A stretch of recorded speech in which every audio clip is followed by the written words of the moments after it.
Good morning. I swear I just woke up.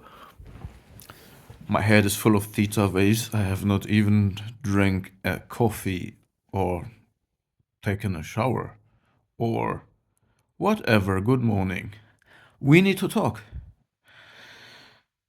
Yes, there are still some theta waves buzzing in my head.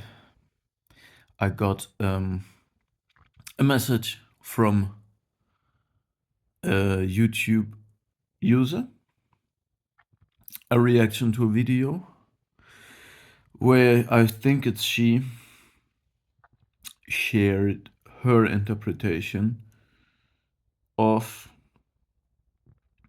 Adam and Eve in paradise, of Genesis, of the Christian, a part of the Christian creation myth. All right, so let me put it in perspective. There is the interpretation of Jordan Peterson that led me to think about my interpretation of the same story. Jordan Peterson interpretation is centered around the question of sin. It's sin-centered. And to give you a brief idea about his interpretation of the story, and of course, both Jordan Peterson's and my interpretation are also done by male persons. So they are, it's man-centered probably, and it's interesting to have the interpretation of a woman, and you will see it's different. So Jordan Peterson says the sin of Eve was to let the snake into the garden. So the garden is a protected area, and Eve let in a reptile. A reptile brain stands for craftiness, quick thinking, but it does not have the higher consciousness functions as a mammal or human brain probably has. There is no neocortex. As such, a reptile brain is also a metaphor. Sorry, I'm interpreting now myself. For the narcissistic, psychopathic way of acting and thinking, cold, quick, and aimed to extract energy, sunlight. Okay. So her sin was to let this unempathetic, quick-thinking reptile brain into the Garden of Eden that was a protected, yet fantastic, immature state of being. That is not what Jordan Peterson said, but it's sin-oriented. So Eve let a snake in, and you know what happened.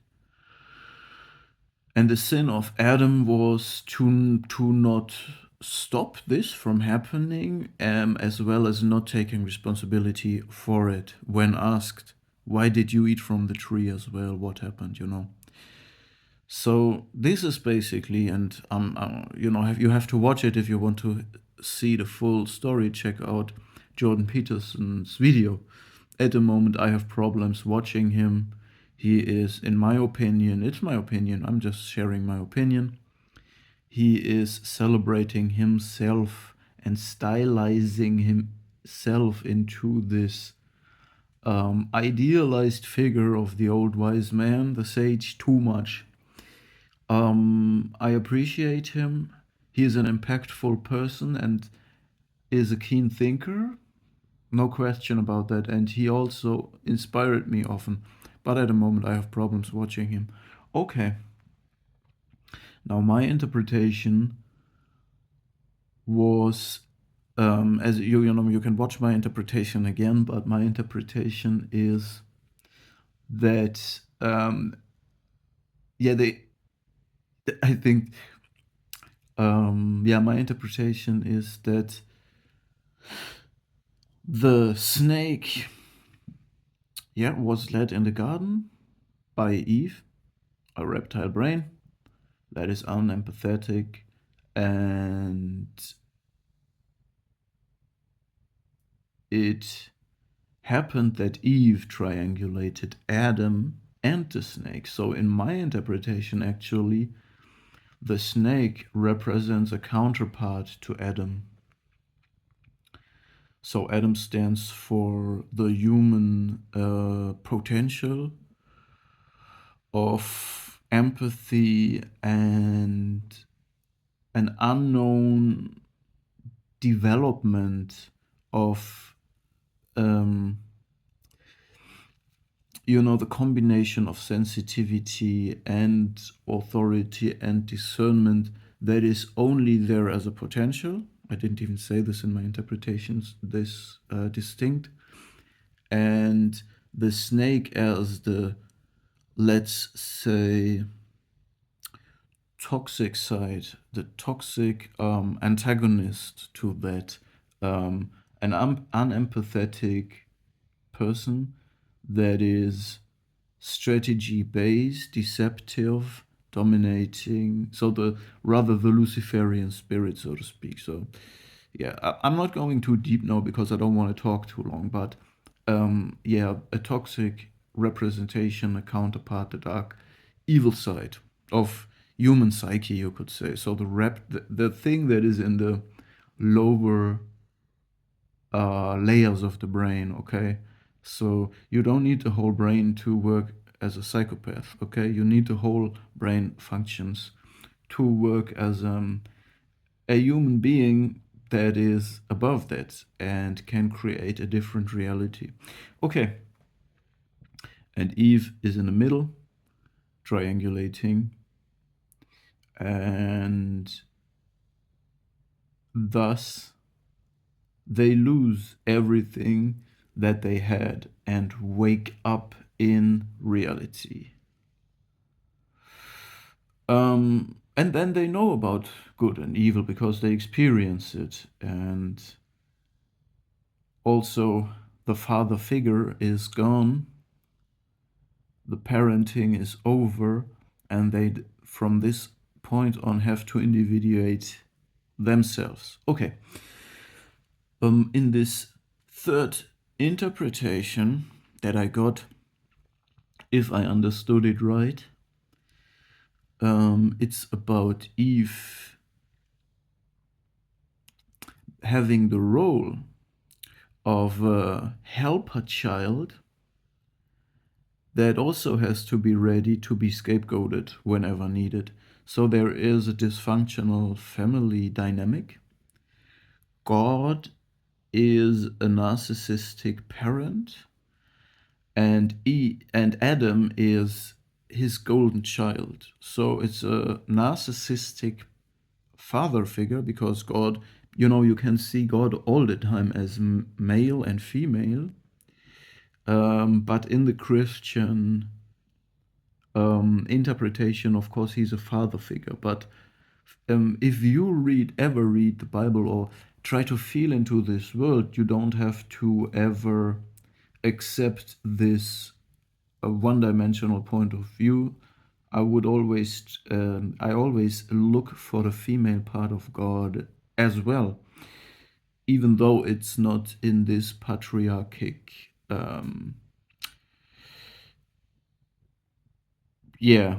storytelling. Okay, now we have a narcissistic parent, the father God, who has a golden child that he idealizes, and that is Adam. And I absolutely see this as a valid point of view about this story. And Eve is the helper child. She's just there to serve him for his entertainment. And as long as she works, she will not be scapegoated too much, but as soon as she will demand her own life and personality and independence, she will be scapegoated and forced back into her role of serving the golden child. So this is a psychological way to see the narcissistic family unit. There's roles of golden child, helper child, invisible child, and scapegoat or black sheep, and they can also overlap. So typically, the golden child is the idealized child that is put on a pedestal, um, and is in danger to becoming narcissistic as well. There's the helper child that is there to serve and create harmony for everybody. And there is an invisible child, because the other roles are already taken. We only need a golden child and someone who helps the golden child. The invisible child is just there. Nobody cares about it. It has, as well as the helper child, better chances to not become, to become narcissistic, which is a severe personality disorder, by the way, and can probably, it's hard to yeah, I'm not talking about this now. It can't be healed so easily, even though I don't want to take away the hope for anyone. But the trauma that comes with being a helper child or an invisible child is something that you can work on. And there's more chance, or it's easier to get you to a functional and to a state where life is not a pain for you and others around you. Okay, again, let's get back to the interpretation. So we have God as a narcissistic parent, we have Adam as the golden child, we have Eve as the helper child. And God triangulates both of them. He creates this dynamic. It's his will. And for Eve, the eating from the tree of knowledge, forbidden knowledge, the knowledge of good and evil, or eating from the tree of life, I'm a little bit confused about it at the moment,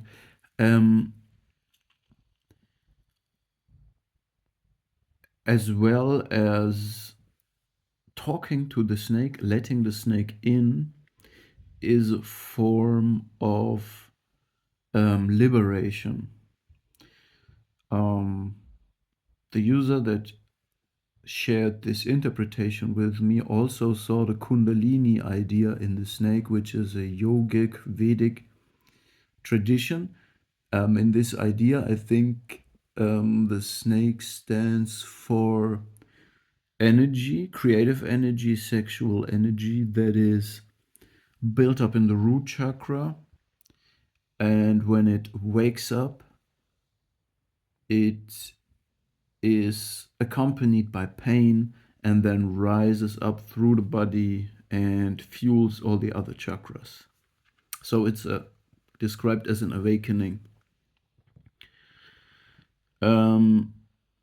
So I see in this interpretation a kind of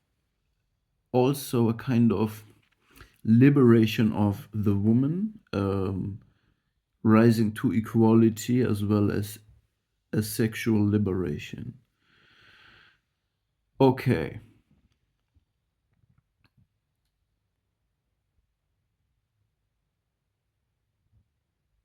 So we have now 3 different interpretations. And what I want to say is the differences between the interpretations.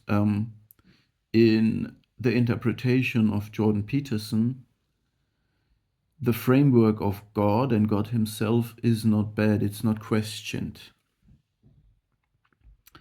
He has the most, his interpretation is questioning the framework the least, not at all. So God is good and paradise is good, and because of sin, it was destroyed, and this is a painful human experience. In my interpretation,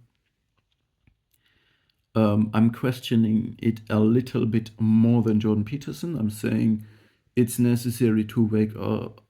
It's inevitable to wake up from this process, but I'm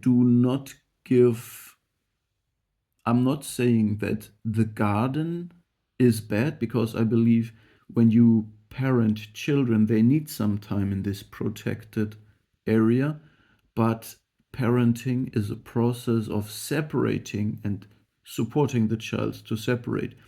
If you hold them too close, like in the interpretation number 3, when you hold the kids too close in a shared safe space and you want to preserve them there forever, you trauma bond them to you, you triangulate them, then they can separate from you and become entities that are not dysregulated entities that never have a personality that can survive outside of that and get disordered, like narcissistic, borderline, or whatever. So in my interpretation, I say it's necessary to wake up. I also have a little bit of criticism for God, because he wanted to maintain this status for too long. And in my interpretation, Adam and Eve have to take the pain on themselves and live with that. So it's a desirable outcome to get out of the garden. It is a painful and necessary experience to encounter evil in the shape of the snake and then individuate from this painful process of separation and hitting reality from a fantastic state. In the third interpretation of the YouTube user that shared it with me, thanks for that, by the way, it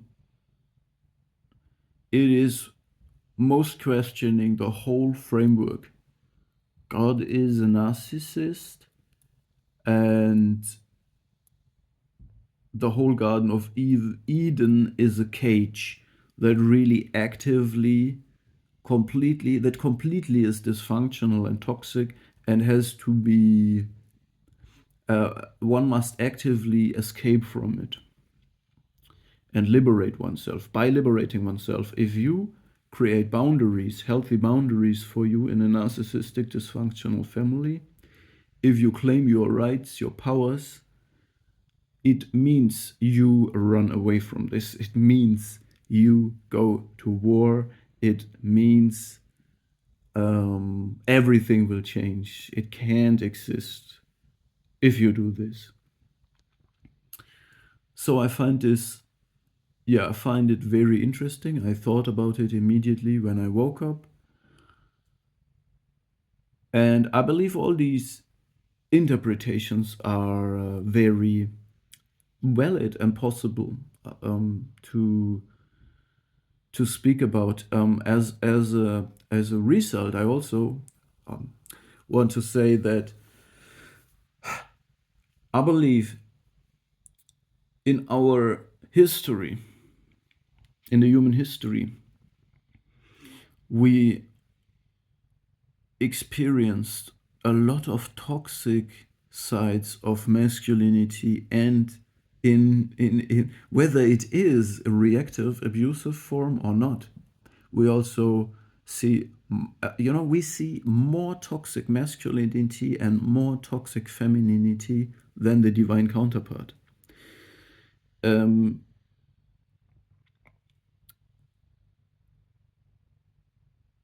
So the patriarchic systems are not bad per se, or in my opinion. Even also a matriarchic system is not bad or good per se. It's always about the expression of the archetype. The archetype can always have light sides or dark sides. And in human history, we are unfortunately experiencing the toxic sides of masculinity and femininity in many, many cases, often in a war that goes in, one way and then the other way. And there's a lot of revenge thoughts and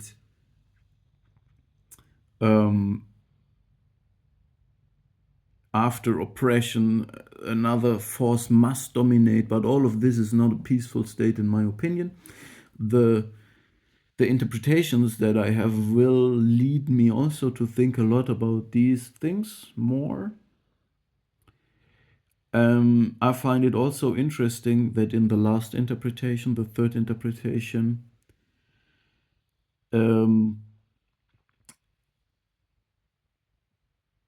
the you know how crafty should one be, how radical should one be in the self freeing process and living one's own life, because I feel like,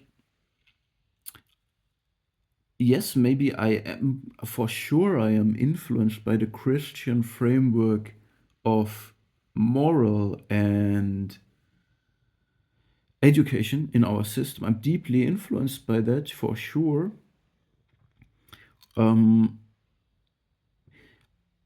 I only know that I do not want to live my life and all aspects of my life in a sadistic or masochistic way. So I don't want to cause suffering for others or for me.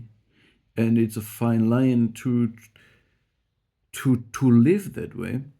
And yeah, I'm thinking about this now because the third interpretation, in my opinion, it led me to think about this. It led me to think about this because it questions Christianity so rather fundamental, in a more fundamental way. The question is, how reckless and self-centered do we liberate ourselves and in the process create and live our own life? I believe I want to live my life thinking of myself first in a healthy way, so having healthy, functional self-love, but using the energy and spirit that comes from that to support the life around me. But again, not in a helping, in a kind of in a way where I force myself onto others. I just want to be there, accompanying and, if necessary, supporting, but not in that toxic way that some people help others by giving up on their own life and then playing doctor as a incapable person playing doctor in the lives of everybody. All right, anyway, I'm left in thought, as you see. Good morning, and let's see where we get from here.